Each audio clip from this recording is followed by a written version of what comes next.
Hey, what's up guys? This is Team Hard Life Captain Alberto Zertuche here, and I've got a customer that's got 100-pound solid braid on here but wants to get it to 600 yards. We're right now at 539 yards and he just wants an even 6 just so he can put his mono on top. But at the same time, because he's got a real big knot right here, we want to go ahead and reduce the size of that, so we're going to do a hollow core splice at the end right there.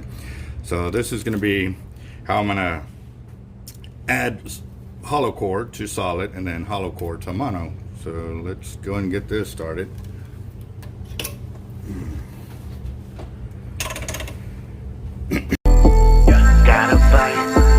Gotta bite.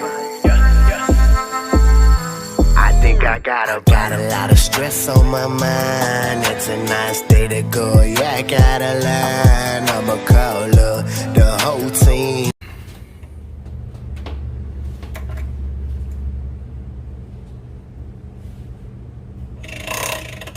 Go back a little bit. Guess they use this for trolling or something, because there's a lot of twists in the line right here, but it's just toward the end. It's, you don't see it in the spool line itself. If you think it's best to cut it off. Yeah, I'm gonna cut that. Yeah, all right. Yeah, because it's, once braid gets like that, you have to work it so it lays flat again, kind of do. So got that. And so you want to go ahead and go close it out with the white, right? So you get that 600 yards.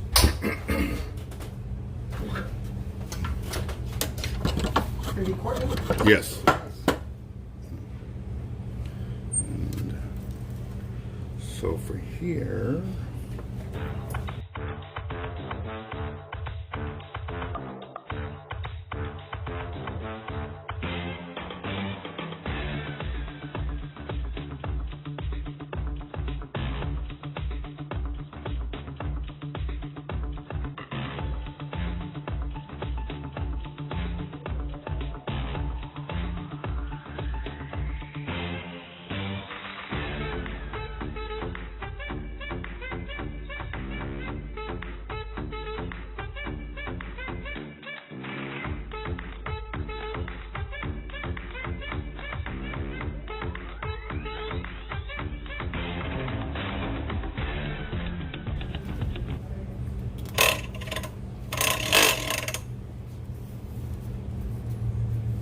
alright guys, so what I've done, I've inserted the hollow core, or the solid, into the hollow core, and about 30 inches.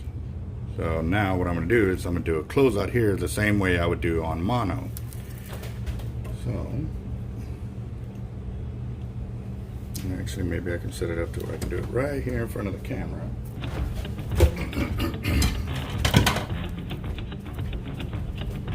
So there's the end. And the same way I do with my mono, I'm going to add a little bit of Gorilla Glue the clear. I get the top off without opening it.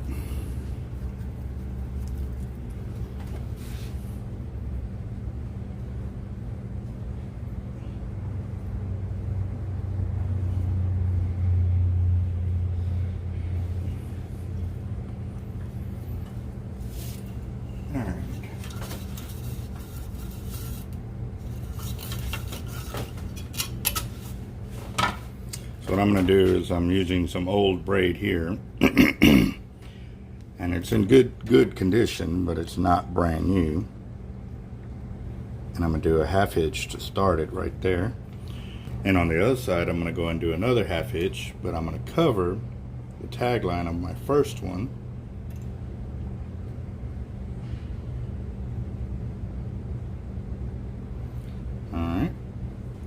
And so I'm going to kind of lock them together, and as you see, if I pull enough pressure, those tags will move. But what I'm going to do, I'm going to start my half hitches on the right side of my knot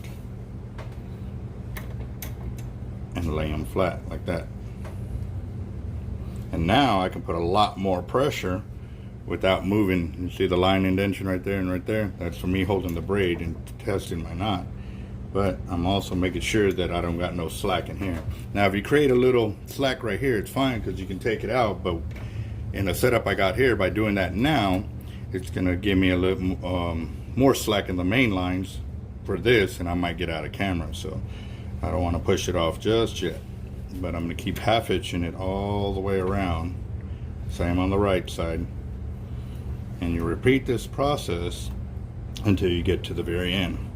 The reason I like doing it like this versus doing it with one of those bobbin deals that you do a knot and then you spin it is because the way I see it, that knot's going to travel over some sharp edges, and eventually it'll cut one of them lines.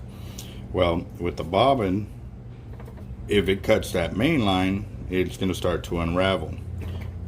By doing it like this, if it cuts any one of those lines, there's still about a dozen or so or more of the half hitches on both sides that'll keep that braid in place. So my knot will never come undone. You're going to end up losing the main line somehow, some way before this knot ever comes undone.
Now that I'm closed out, I'm going to continue my half hitches, but I'm going to go inside this loop right here about 3 or 4 times, and now I'm going to wind on the last bit until I can get all those wraps undone on the inside. Once I got that even, I'm going to pull on my main line and I'm going to suck in the tag end loop right there. Okay, I got it closed. I'm going to clean off my extra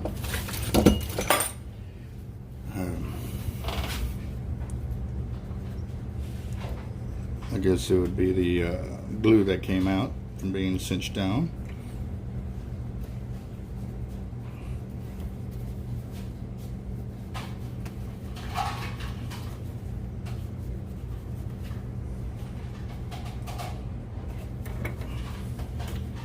Now I'm going to cut my tag line here,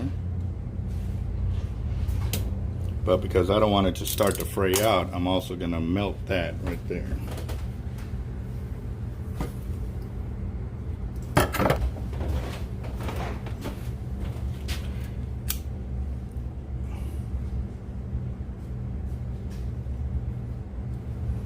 There we go. So now the original knot he had of solid braid doing a bimini is that one, and there's my knot comparison right there. Hollow cord into solid, and this one is solid bimini.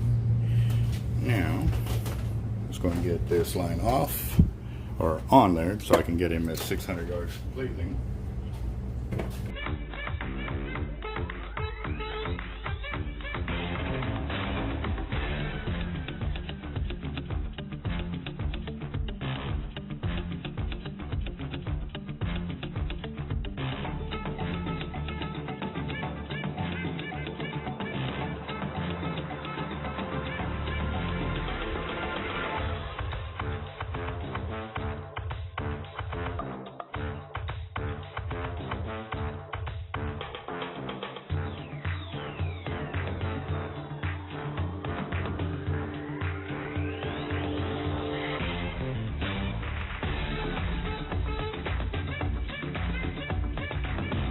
Alright, so we're at 6 even.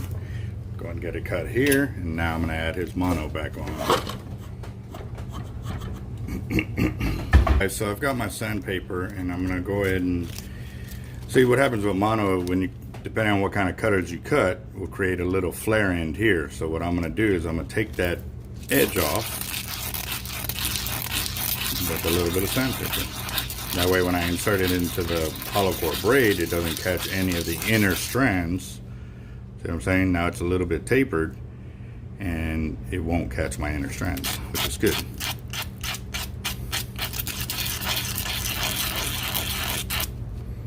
And we're good to go. Now what I'm going to do over here is I'm going to open the hollow core, because I don't have, actually I got a needle for that.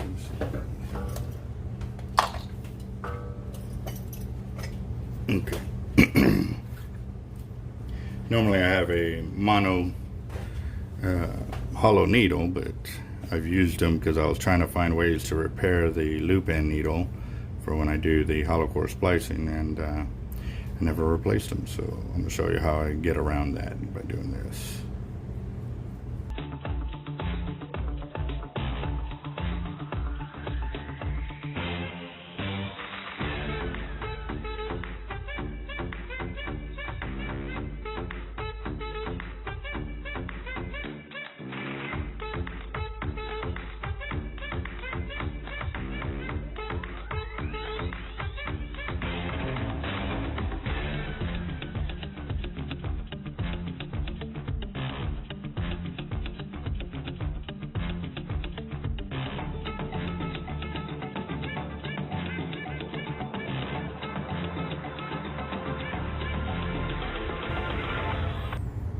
Alright guys, so that's where the mono ends, and I'm going to do the same thing I did with the braid.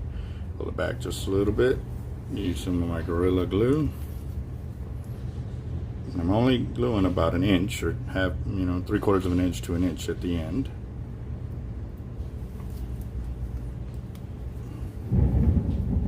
Ooh, that's thunder! Where's my thunder buddy at? I'm going to repeat the process. I'm going to do my 1/2 hitch. There. Lock it down. And do another 1/2 hitch right here.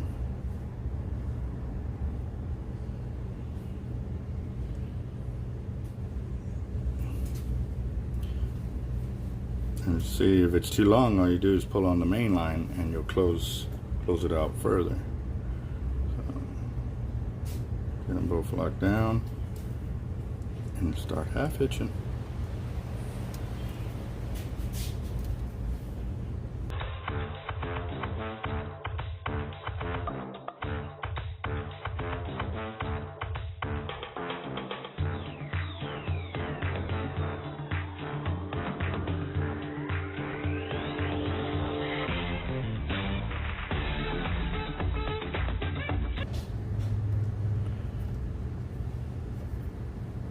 And then once I get it all unwrapped, go and cinch it down.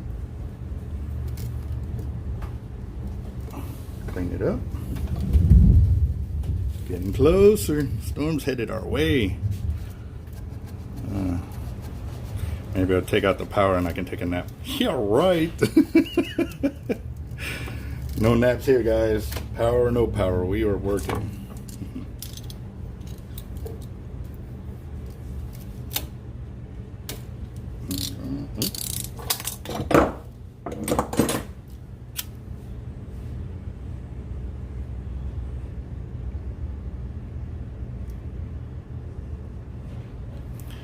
And there we go.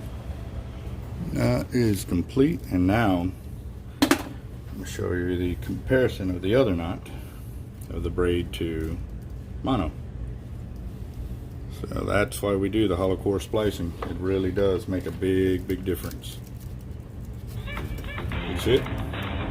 Like you don't do the warm knot anymore? I do if I'm using solid braid. If I'm not using solid braid, then no. Hollow core, taking advantage of the whole reason why hollow core is there.